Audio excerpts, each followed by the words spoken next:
12 countries. I think that's bad, right? 12 out of 12 countries? Can't get worse than that, right? Yeah. So America, you can't be declining from the worst. Yeah. 1964, we were at the bottom. We were at the bottom for a long time. Ever since then, you can only go up. So we have not been bad. But when anyone wants to tell us, say, American education is in decline, I say, no. We declined. We were at the bottom in 1964. And there was no good old days, right? So we've been bad for a long time, for over half a century. And you think America should not even exist, right? But according to Obama, I think, President Obama had this to say, State of Union addresses, America still has the largest, most prosperous economy in the world. This is true, actually. These are facts. Well, they are more factual than some of Obama's other facts. But so how did this happen? So that's what we always ask. See, bad education for half a century, we're still good, and we always have to ask, why is America still here? You feel so bad, right? And you guys are born. The Canadians always ask the question, why are you guys still down there? Now, how do we explain this? Is really fascinating to think about. How do you explain this?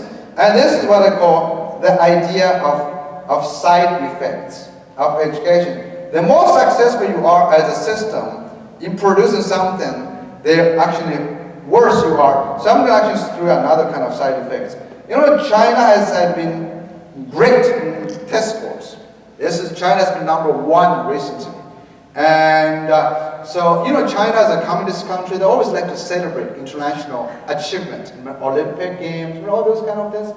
But they did not celebrate this achievement. Been #1 twice on international test scores. So China did not have a big party to celebrate.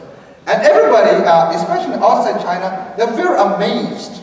They say, God, the Chinese are really surpassing us. So, for example, people like Arnie Duncan, our Secretary of Education out of Chicago, he said, this is absolutely a wake-up call. The Chinese are surpassing our students.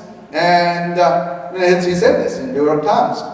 Arnie Duncan has had many wake-up calls, but I don't think he has waken up yet. But you have a lot of wake-up calls, just kind of snooze, you don't have to wake up, And you get all this stuff. So he said, and Obama says it's like a Sputnik moment. We got to surpass China. So Obama, I think 2012, was talking, we got to out-educate China. Remember those things? So we can out-educate, we can out-test, all those kind of things. And then there's a book called Surpassing Shanghai. Okay?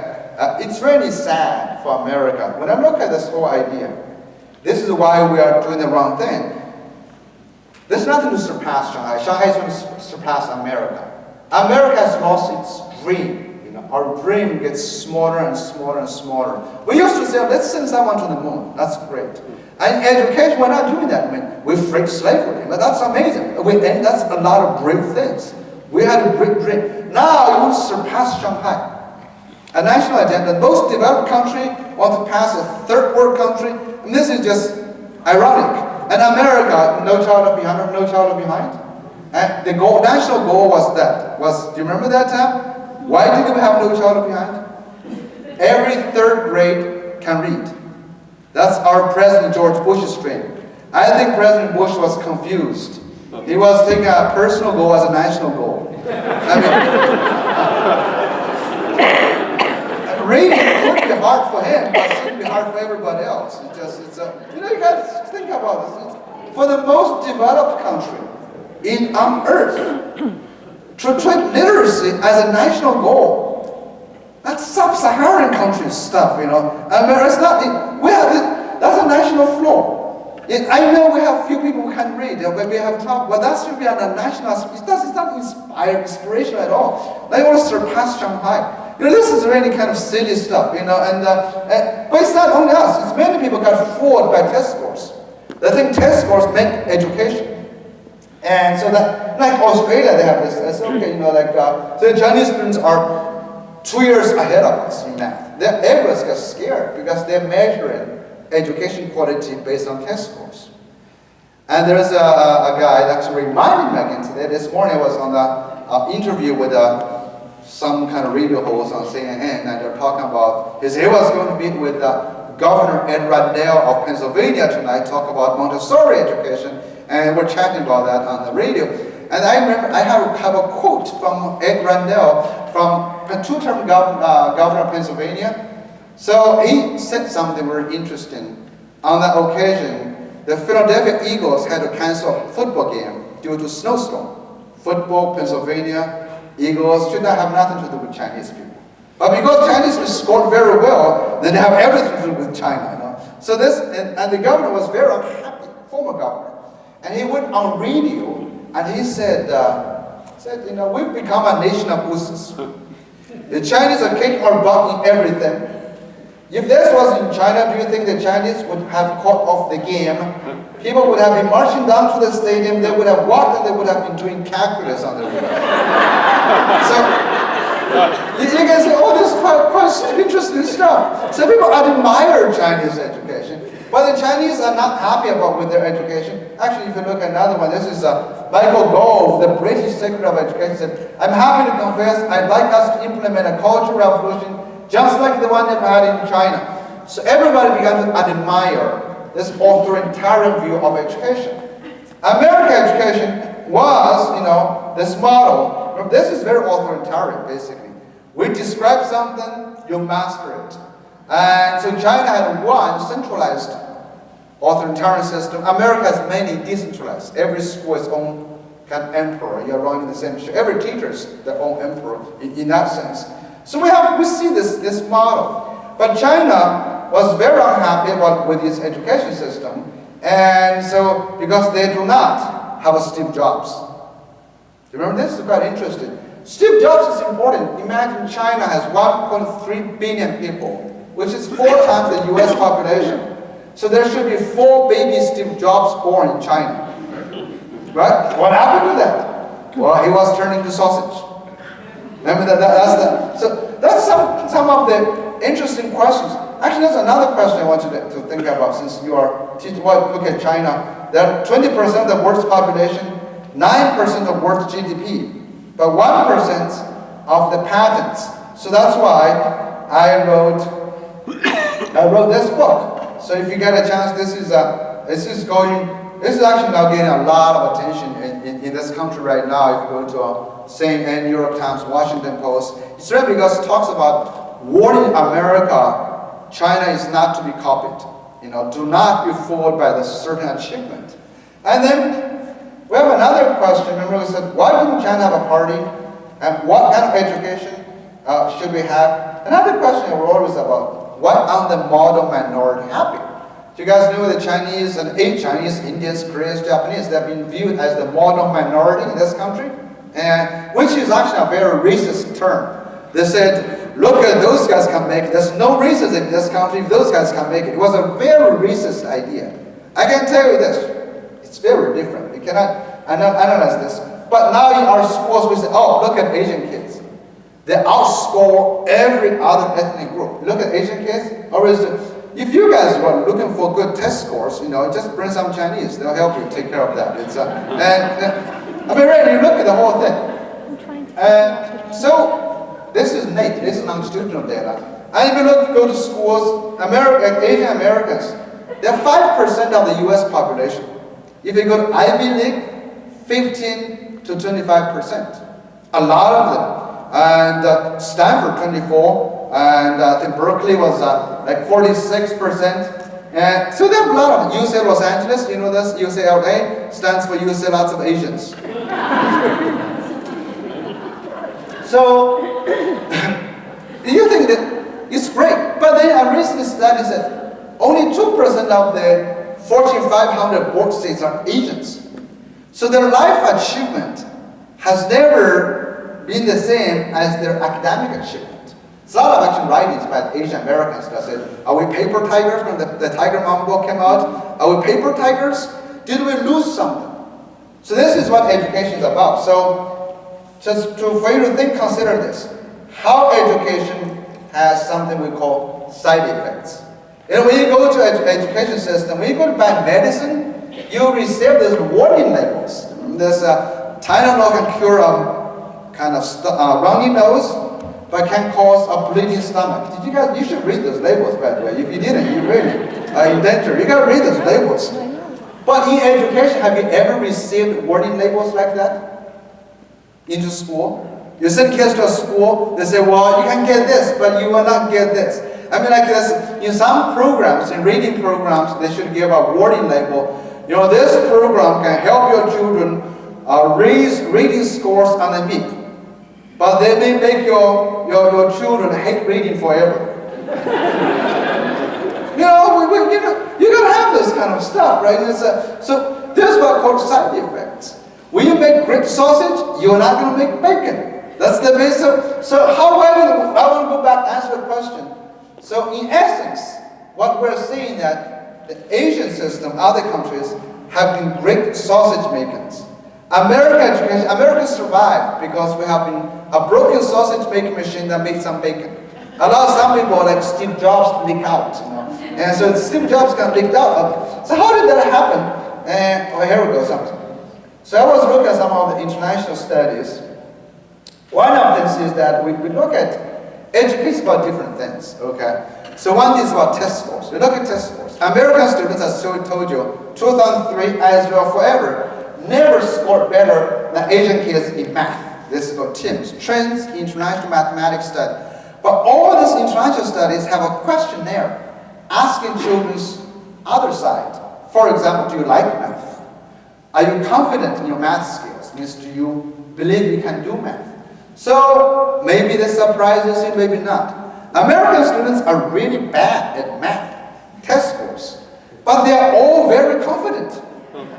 So you know, it's like this. So we're better than everybody. We are more confident than everybody. And then they say, you know, I may be wrong, but I think I'm right. You know, so that's how we have this American view of education. And by the way, this is not only America. It's actually a global phenomenon. We've seen that negative correlation.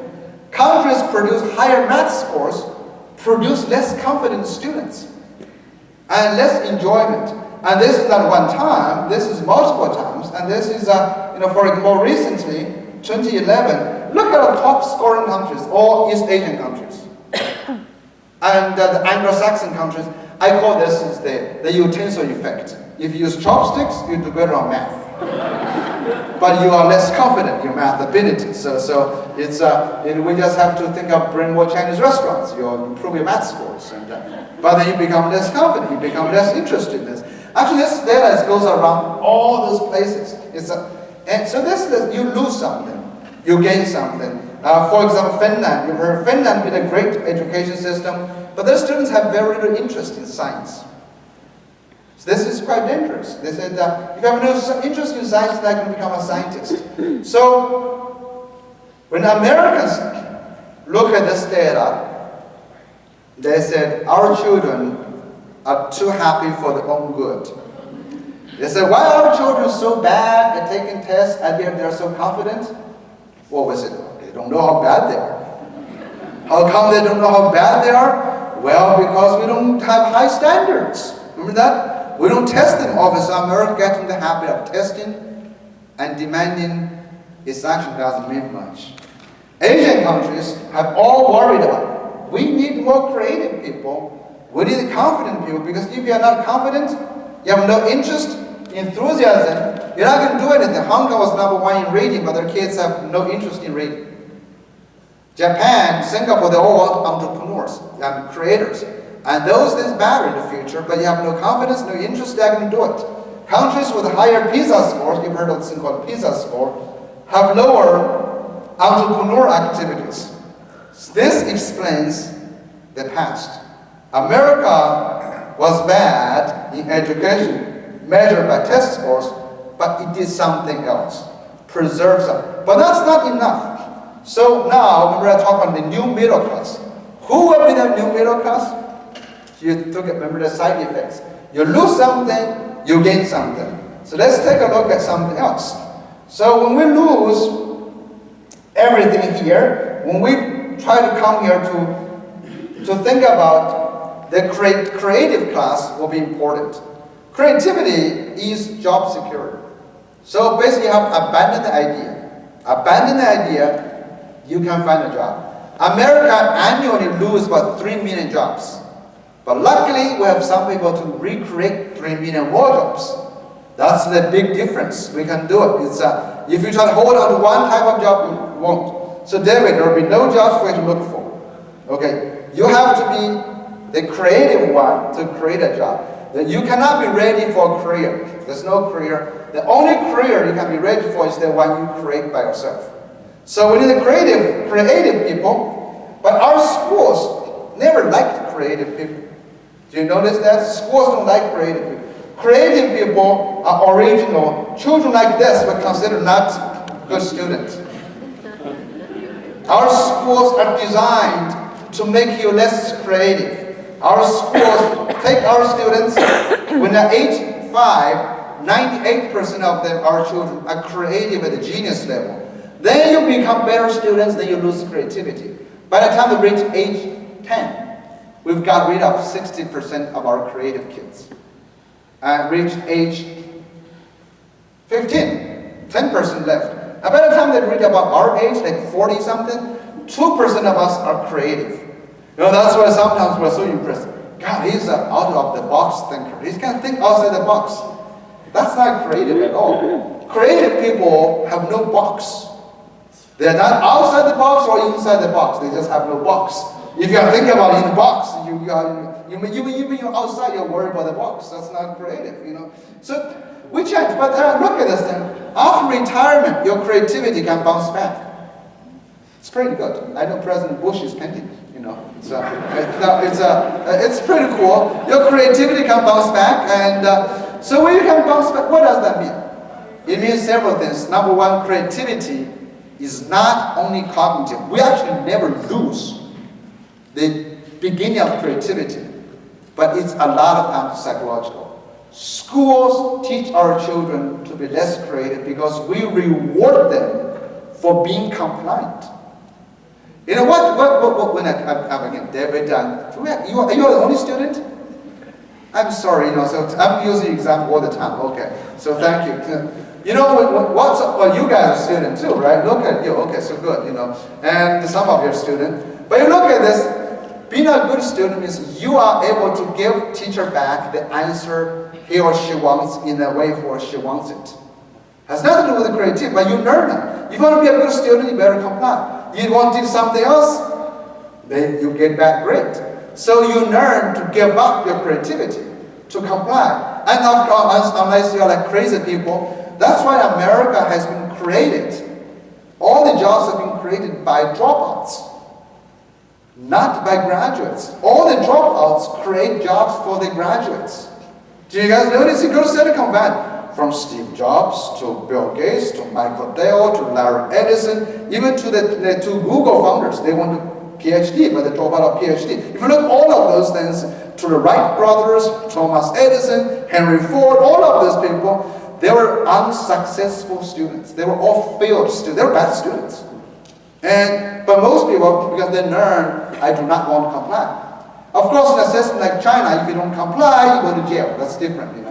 America, at least America, we allow people to drop out. That's quite cool. We allow you to drop out. It's really amazing. Anyway, that's number one. Creativity is psychological. Also, creativity is not generic. You have to practice. So that means you can be creative in certain domains. You cannot be creative in everything. You just have to spend time. If you are interested in making, let's say, new robotics, you better spend a lot of time being creative in making robotics. Trying to learn to cook better, creativity is not going to help you making robots. You got to practice in doing that. So lots of time. So you have to devote a lot of time to that. That's why we lose this thing. And now, we all need not only the creativity. Remember this one, this Richard Flores said, creativity is job security. It's very important for you to spend time on that. Do not try to fix yourself. You try to be great. Devote a lot of time, expertise in that. Another thing I have to tell you this is, we also have arrived at a time when jobs are taken away by machines. They create new opportunities. We have arrived at a time when old thinking, like basically, Daniel Pink says the logical thinking skills, quantitative skills, and verbal skills are being replaced by machines. We'll look at the right brain talented skills.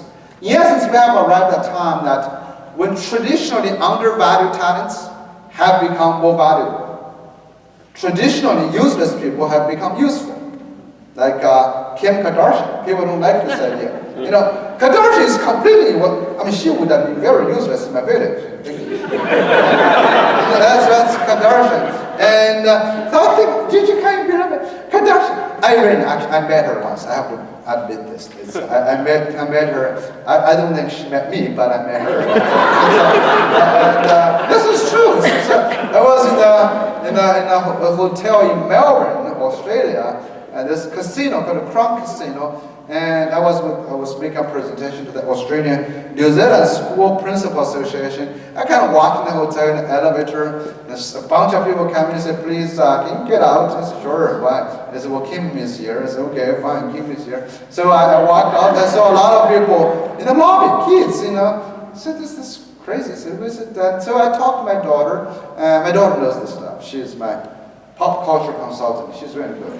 I said, Athena, my daughter's name is Athena. So Athena, I said, "Who do you think is Kim?" She said, "I must be Kim Kardashian." I said, "Why are people following her?"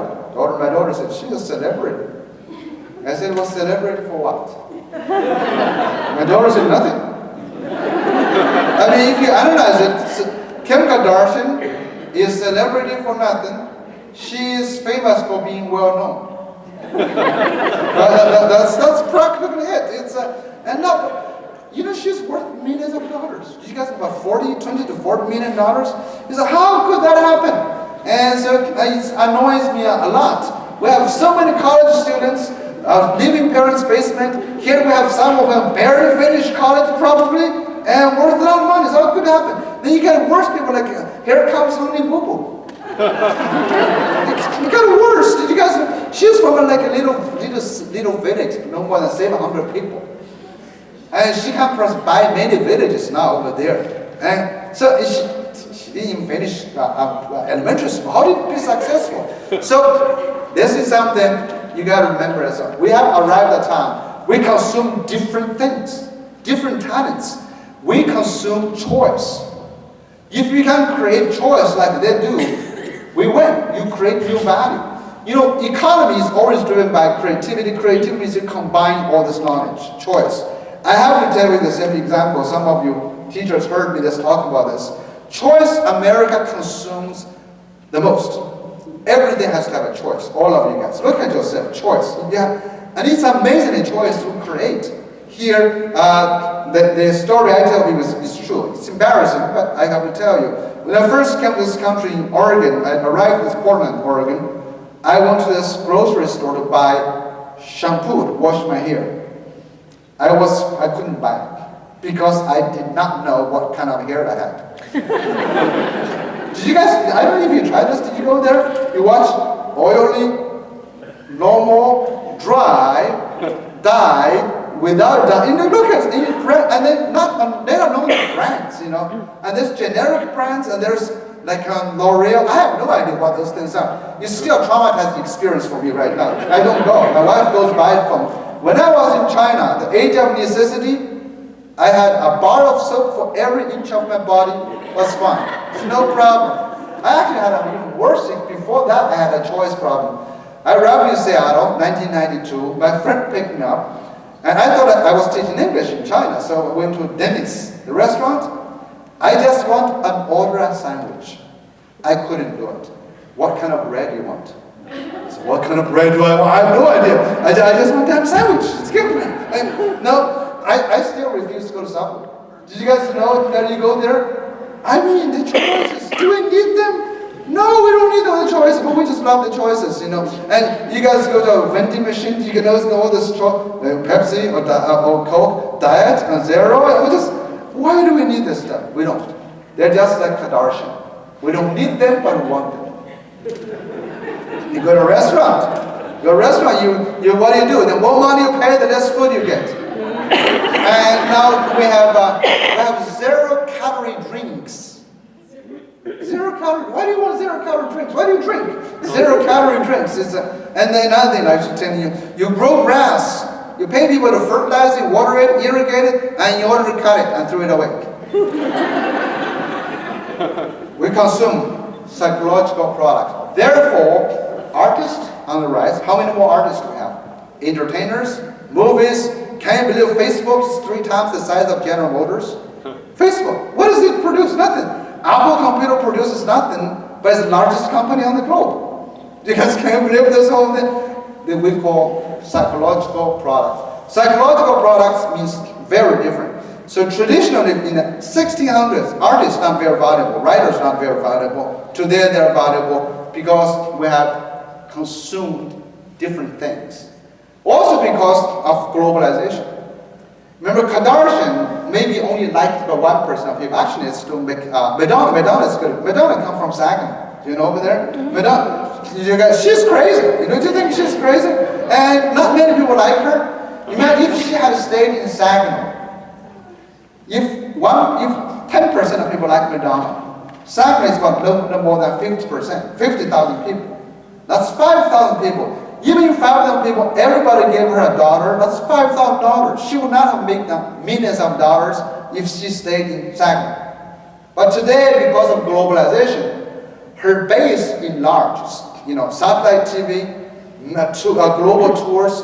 So when you have like 7 billion people as your potential customer base, even 1% likes it, that's a lot of people. That's why all the football players, soccer players, basketball players make a lot of money because more people are enjoying them. Like I know everybody here loves football. I hate it. I don't get involved in any sports. But no matter. There's still people liking sports. You look at on the Michigan State, the Spartans. If you analyze this thing, what do those guys do on the football field? They're violent kids. You think they're talented? They used to be the bad boys in your village. Now you give them a chance to play, you give them a lot of money. You're good in the NFL, you look at those things, it's shocking, right? What we are rewarding, they have exceptional talents. So, lesson number 2, after creativity, is this: if Kim Kardashian is useful, anyone can be useful. But you have to be able to market yourself on a global scale. Now, that's not the final lesson. Is about you may be unique, you may have creativity, but if you kept looking for someone to give you something, that won't work. Now we need to change our education from trying to become an employee to become entrepreneur. From a job finder to a job creator. That's where we need. Because we need people to, not only in the traditional business things, business entrepreneurs. We need also social entrepreneurs who want to have positive social impact. We need intrapreneurs, people working within the company. I just showed you the Google. They're actually looking for entrepreneur thinkers in their company. That's what they're looking for. We need these policy entrepreneurs. All of this, what requires is that it's an entrepreneurial mindset. The entrepreneurial mindset is something very simple compared to employees. Employees wait for orders and instructions.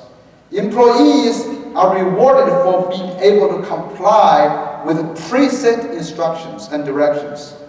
Entrepreneurs look at crisis as opportunities.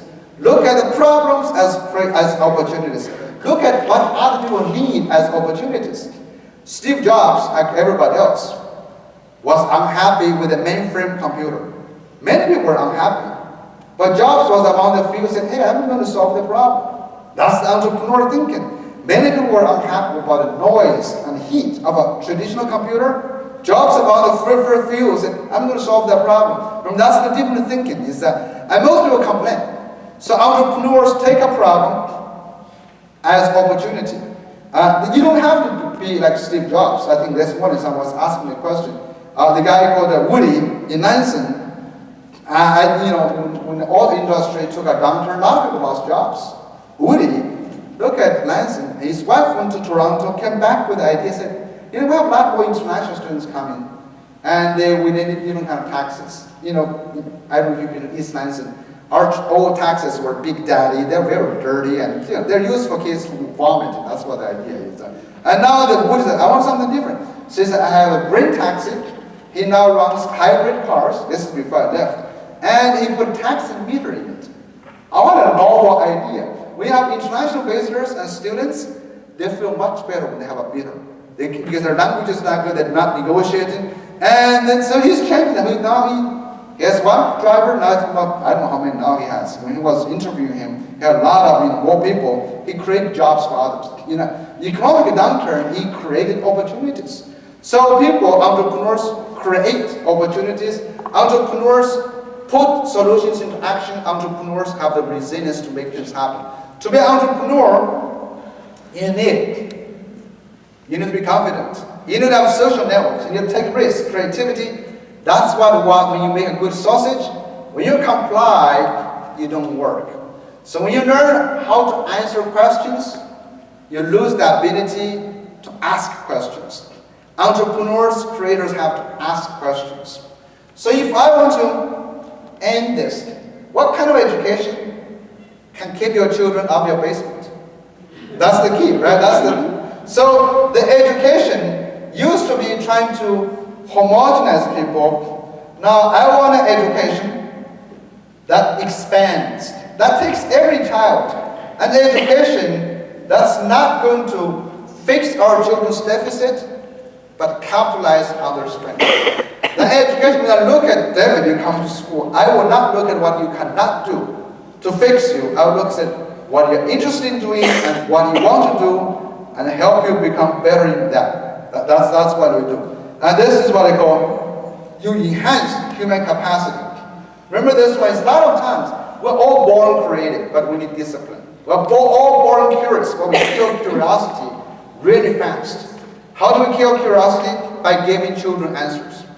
Too fast. That's what we do. So, a good education, if you want to come to do this, would be, you do not follow a curriculum. You do not follow the IB or AP. Follow someone once. You follow the child. It's immersed in the curriculum. A curriculum is personalized curriculum. Every student needs to take the autonomy. It's their own learning. Adults are there to support. We need to also engage our children in making meaningful things.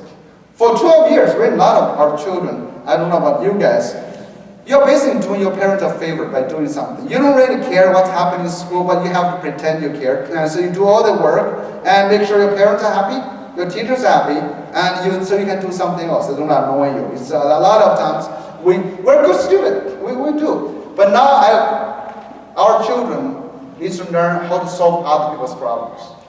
A good entrepreneur is someone who uses their resource to better other people's life. So ask yourself, on a daily basis, are you making a contribution to other people's life? Or are you simply doing things because you were told to do so? If you have a passion, you should make something. You're held responsible. And also, are you engaged in thinking globally, others as partners, others as potential customers? There's no reason to compete with China or India or Brazil for jobs. Because when those countries rise, they become new customers. And we need to think about what we can make that we can market to those people when they become new middle class. So it's a very different way of thinking. Look at opportunity, not look at the challenges. So to end, I would really suggest that if you want to keep your kids out of the basement, really do the very simple things. Number one,